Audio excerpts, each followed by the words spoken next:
Betul lah orang cakap kan, kalau dah jodoh tu tak ke mana, dalam LRT pun boleh catch feeling. Okay.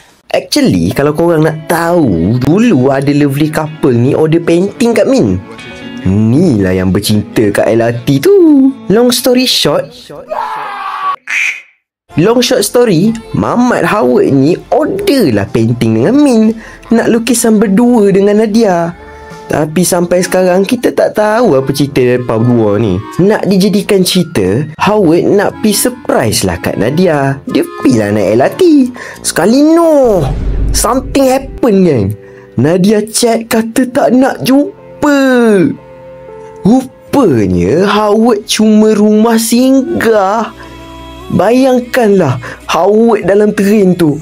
Katanya time tu dia dah nak menangis, tapi malu sebab orang dalam train tengah tengok-tengok dia. Dia terus chat Min, minta nak tukar painting tu. Min tanyalah nak tukar dengan apa. Gantikan Nadia dengan kucing British short hair. Min pun macam, aish man, itu macam pun boleh kah? Bedal lah Abi. Macam tu lah cerita cinta LRT. Hai, tak baik betul. Betul ke orang perempuan suka jadikan lelaki sebagai rumah singgah?